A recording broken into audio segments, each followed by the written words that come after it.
Hello friends, I am Tanisha Gangrade and you are watching TG agree.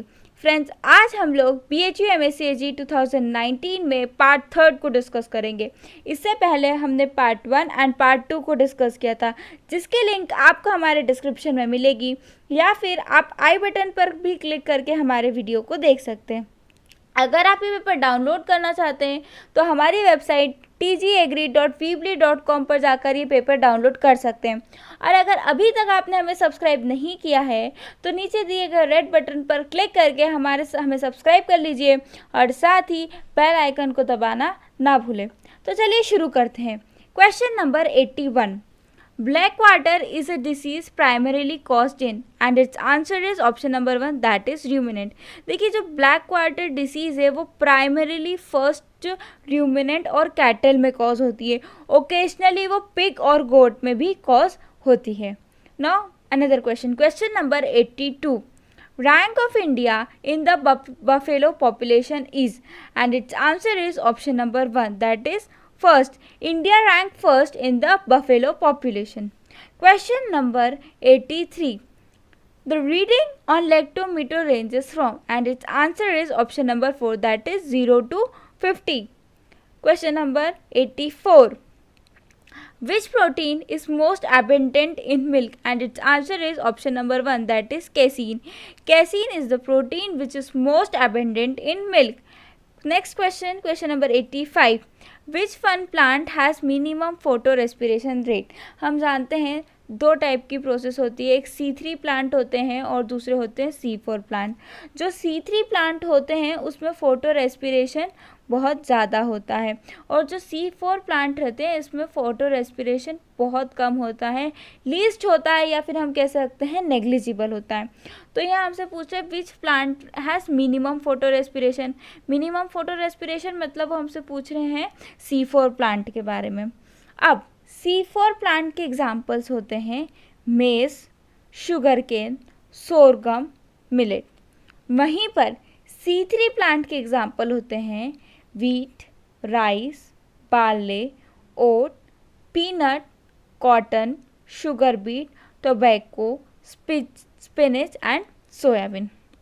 अब हमसे पूछ रहे हैं which one plant has minimum photorespiration rate, तो इसका आंसर जाएगा option number 4, that is sugar cane. Sugar cane is a C4 plant और C4 plant में हमने देखा फोटो रेस्पिरेशन सबसे कम होती है। Now move to another question, question number 86, out of the following which one is subjected most frequently to oxidation reduction process and behaves and acts as divalent and trivalent cation in plant metabolism in flooded and normal soil, and its answer is option number 3, that is iron। Next question, question number 87, which one of the following is not greenhouse gases। देखिए, what is greenhouse gases? A greenhouse gas is a gas that absorb and emit radiant energy within the thermal infrared range। The primary greenhouse gases in Earth atmosphere are water vapor, CO2, that is carbon dioxide, methane or CH4, nitrous oxide, N2O and ozone। Here question is asked which one of the following is not greenhouse gases, and its option is methane, ozone, nitrogen and nitrous oxides। And we have discussed right now that all these three, methane, ozone and nitrous oxide, are primarily greenhouse gases and nitrogen is not a greenhouse gases। तो इसका answer जाएगा option number 3। Move to another question, question number 88, diffusion of water across semi-permeable membrane is called as, and its answer is option number 4, that is osmosis। अब osmosis क्या होता है? Osmosis is the movement of solute molecule across a semi-permeable membrane toward a higher concentration of solute। अब osmosis दो type का होता है, एक होता है एंडोऑस्मोसिस, दूसरा होता है एक्सोऑस्मोसिस। एंडोऑस्मोसिस में देखिए क्या होता है, जो हमारा सब्सटेंस है, ठीक है, वो काय में, ये हमारा सेल है, ठीक है, अब इसको हमने काय में प्लेस रखा है, एक कौन सा सॉल्यूट है, हमारा सॉल्यूट जो है वो हाइपोटोनिक है, मतलब यहाँ पे हाइपोटोनिक सॉल्यूशन है। हाइपोटोनिक के मतलब कैसा है, कंसंट्रेशन इसका कम है, और सेल में जो है कंसंट्रेशन क्या है, ज़्यादा है। तो हम जानते हैं कि कहाँ से कहाँ किस तरफ मूव करेगा, लो कंसंट्रेशन से हाई कंसंट्रेशन में। तो पानी कहाँ, मतलब जो सॉल्व वो कहाँ से कहाँ जाएगा, बाहर से अंदर की तरफ, ठीक है। मतलब वो सेल में, अब सेल जाएगा तो सेल क्या हो जाएगा, बड़ा हो जाएगा, मतलब वो रिजिड हो जाएगा, ठीक है। ये हो गया एंडोऑस्मोसिस, हमको नाम से समझ में आना चाहिए, एंडो मतलब वो अंदर जा रहा है, ठीक है। नेक्स्ट है एक्सोऑस्मोसिस। एक्सोऑस्मोसिस में क्या होता है कि जो हमारा सॉल्यूट है ना, जो सॉल्यूट है जिसमें हमने सेल को रखा है वो कैसा होता है, हाइपरटोनिक होता है। यही सबसे बड़ी चीज़ होती है, जो सेल में हमने जो रखा है वो कैसी कंडीशन है, हाइपरटोनिक है।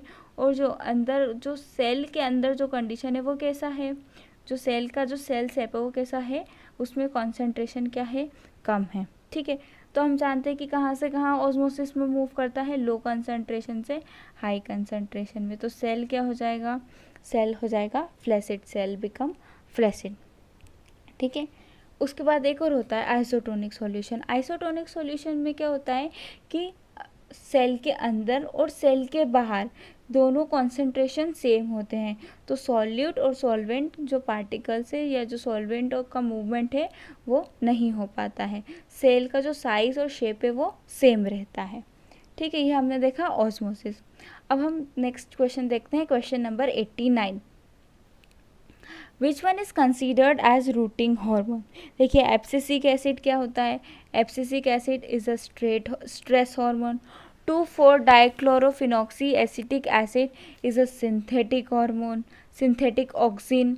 Indoor butyric acid is a rooting hormone. Gibberellic acid का काम क्या होता है, ये जो ग्रोथ बढ़ाता है जेनेटिक द्वार प्लांट में। तो इसका आंसर जाएगा option number 3, that is indole butyric acid, ठीक है।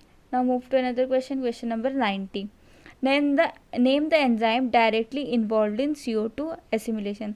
देखिए दो टाइप के अभी हमने डिस्कस करे कि C3 प्लांट होते हैं और क्या होते हैं, C4 प्लांट होते हैं। C3 प्लांट में CO2 एसिमिलेशन के लिए कौन रिस्पॉन्सिबल होता है, रूबिस्को एंजाइम, ठीक है। वहीं पर C4 प्लांट में कौन रहता है, पेप्को एंजाइम। अब हम देखते हैं इसके सबसे पहले हमारे ऑप्शंस। सबसे फर्स्ट है हेक्सोकाइनेस, सेकेंड ऑप्शन है ribulose diphosphate carboxylase, third option है फॉस्फोराइबोकाइनेस, फोर्थ ऑप्शन है ट्राइफॉस्फेट डिहाइड्रोजिनेस। अभी हमने डिस्कस करा कि एक होता है रूबिस्को, दूसरा होता है पेप्को। तो यहाँ पे हमारे पास एक ही ऑप्शन है, वो है second option, that is ribulose diphosphate carboxylase, ठीक है। यहाँ पे अगर हमको पेप्को दिया होता तो क्वेश्चन में भी चेंज होता, फिर वो पूछते कि C3 की बात कर रहे कि C4 की बात कर रहे, क्योंकि यहाँ पे सिर्फ CO2 एसिमिलेशन पूछा है और यहाँ पे सिर्फ रूबिस्को ऑप्शन में दिया हुआ है, तो उसका आंसर जाएगा रूबिस्को। C3 प्लांट, जो C3 साइकिल होती है उसको रिडक्टिव पेंटोस फॉस्फेट पाथवे भी कहते हैं, उसको ब्लैकमैन रिएक्शन भी कहते हैं और उसे केल्विन साइकिल भी कहते हैं। In C3 cycle ribulose diphosphate carboxylase और rubisco is the most important enzyme involve in photosynthetic CO2 fixation in C3 plant. और C4 में कौन इम्पॉर्टेंट होता है, पेप्को एंजाइम होता है। अब हम देखते हैं next question, question number 91। How many net ATP are produce during the glycolysis of one molecule of glucose. ठीक है, अब ग्लाइकोलिसिस में क्या बनते हैं हम सबसे पहले देखते हैं। ग्लाइकोलिसिस में बनते हैं 2 पायरूवेट मॉलिक्यूल्स बनते हैं, 2 NADH2 बनते हैं, ठीक है, 2 NADH2 बनते हैं और 2 ATP बनते हैं, ठीक है। एक NADH2 से कितने, 3 ATP बनते हैं, एक NADH2 से कितने बनते हैं, 3 ATP बनते हैं। तो 2 NADH2 से कितने बनेंगे, 6 ATP बनेंगे। 1 से 3 बन रहे हैं तो 2 से कितने बनेंगे, 6 ATP बनेंगे। और यहाँ पे साथ में कितने बोला है, 2 ATP का बोला है, ठीक है। अब यहाँ पूछ रहे हैं how many net ATP are produce during the glycolysis of one molecule of glucose. तो इसका आंसर जाता है option number 2, that is 2 ATP, ठीक है। Now question number 92। Tryptophan is a precursor and result in synthesis of one of the following.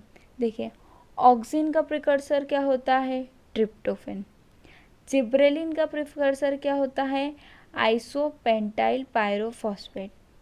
Cytokinin का precursor होता है adenosine monophosphate. Abscisic acid का प्रिकर्सर होता है जियासेंथीन और फर्नेसाइल पायरोफॉस्फेट। इथिलीन का प्रिकर्सर होता है मेथियोनिन। अब यहाँ पूछ रहे ट्रिप्टोफेन, तो अभी हमने डिस्कस करा, तो इसका आंसर क्या जाएगा? Option number 3, that is indole acetic acid.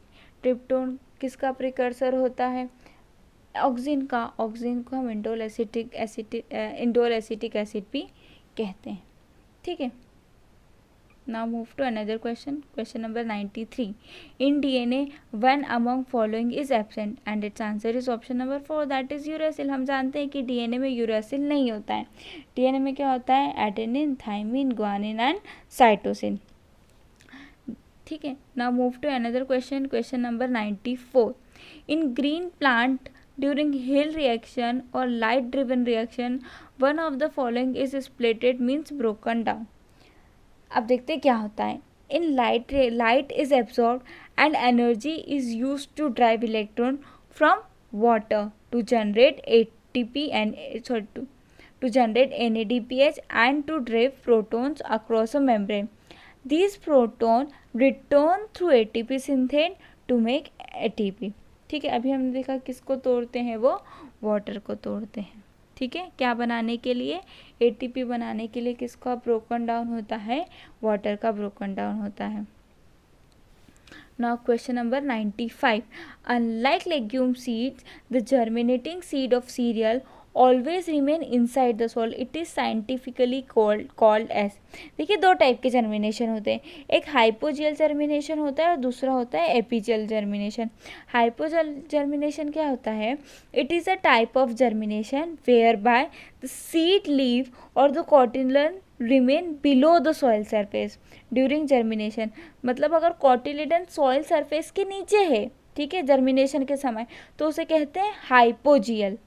और वहीं पे epigeal germination is a type of germination whereby the seed leaf और cotyledon are brought on to the surface और above the soil along with the shoot during germination.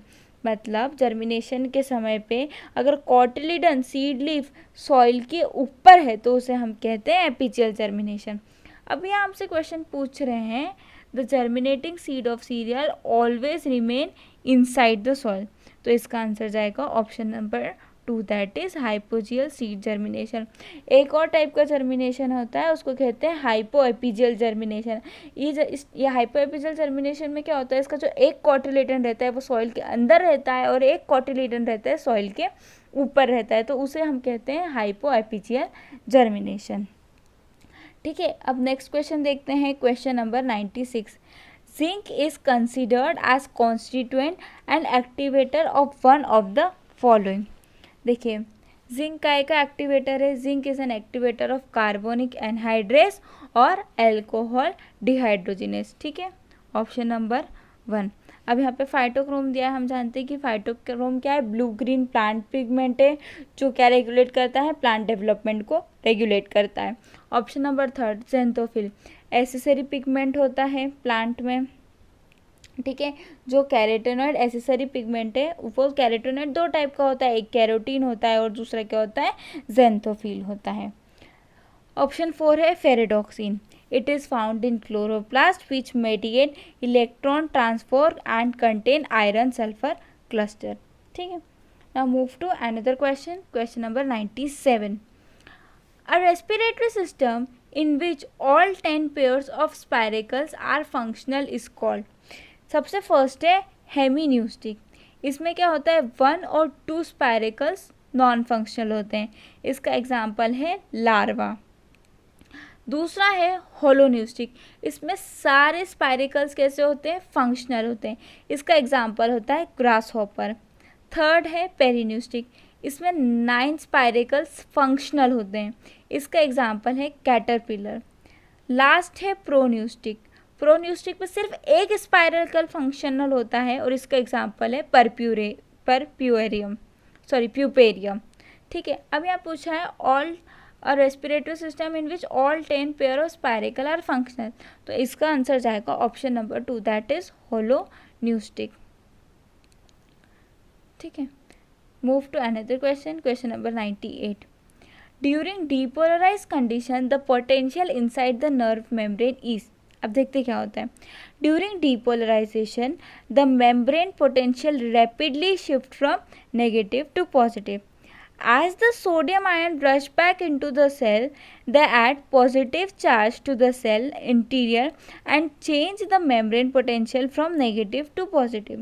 तो इसका answer जाएगा option number 2, that is positively charge.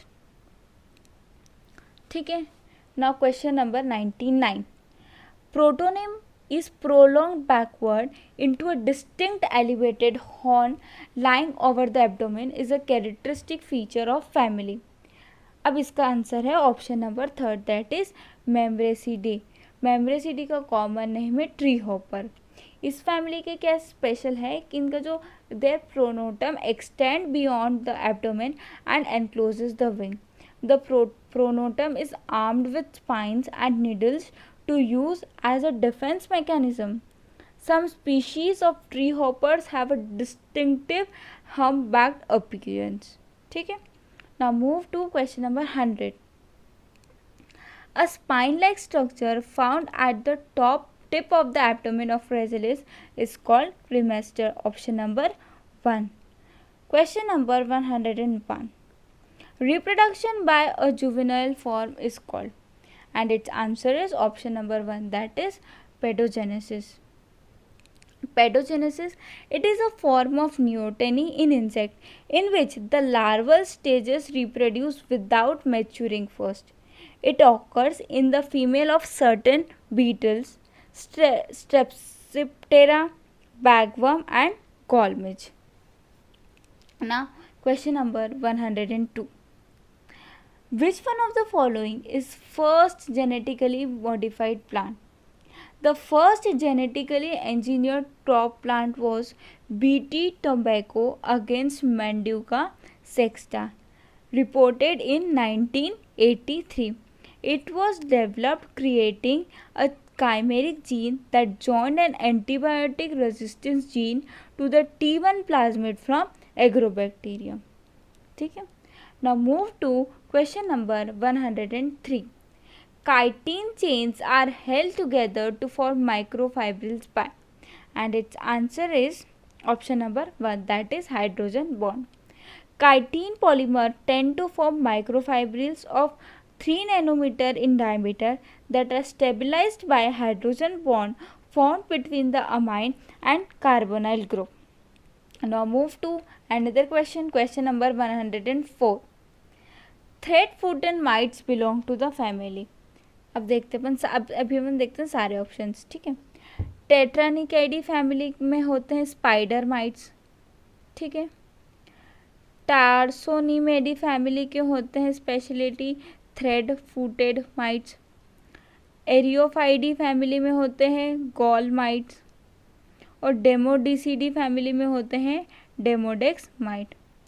ठीक है, तो यहाँ पूछ रहे thread footed mites belong to the family tarsonemidae, option number 2। Now question number 105.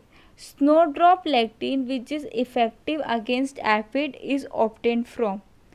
The effect of snowdrop lectin, that is Galanthus nivalis agglutinin GNA, on the glasshouse potato aphid were tested by bioassay where the proteins was incorporated on artificial diet at single concentration of 0.1%. Or we can say that snowdrop lectin inhibit development and decrease fecundity of the glasshouse potato aphid when administered in vitro and via transgenic plant, both in laboratory and glasshouse trials, as you have seen.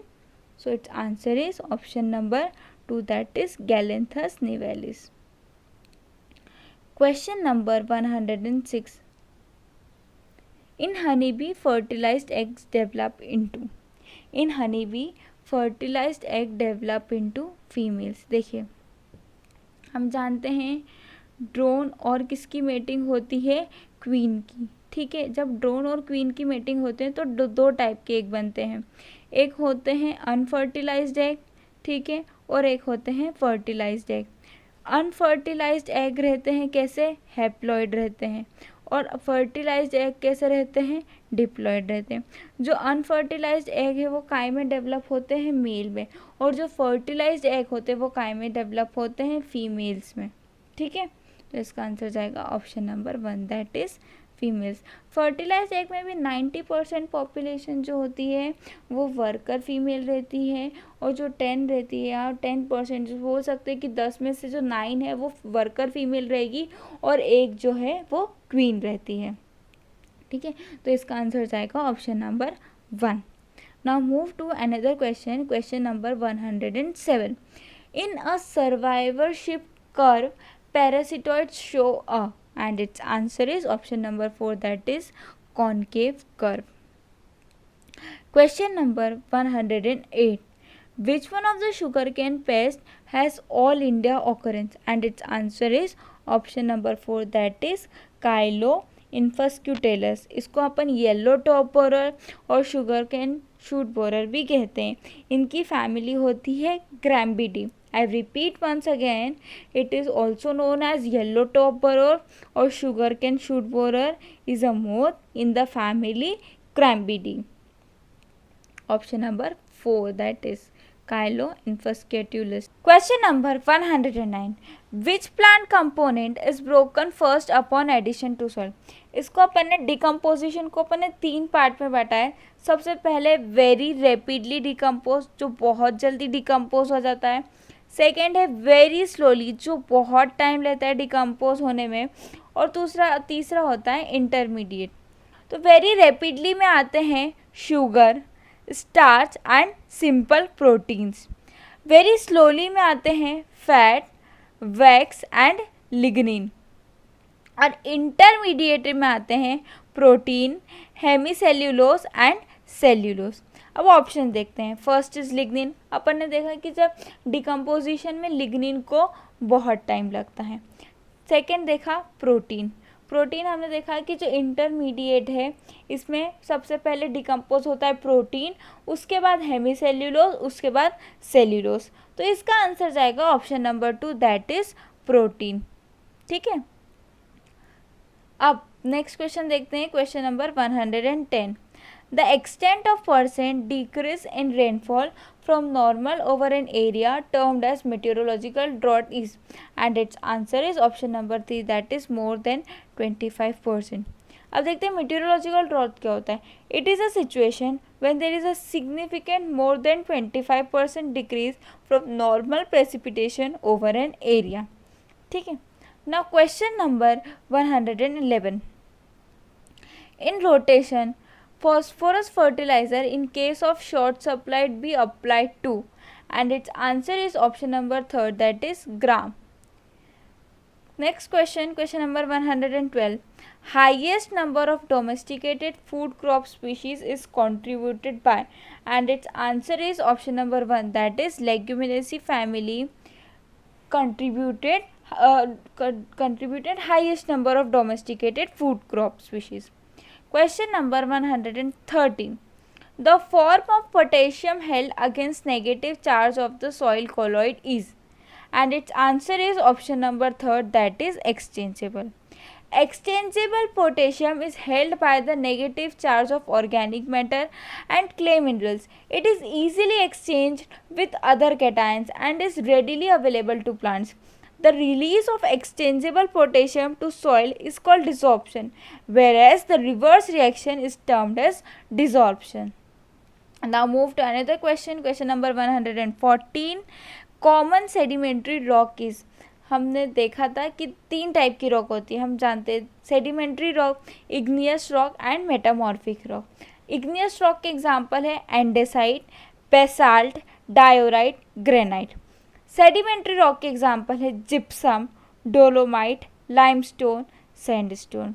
Metamorphic rock के example है marble and quartzite. अब यहाँ पूछ रहे common sedimentary rock, तो इसका answer जाएगा option number 2, dolomite. ठीक है।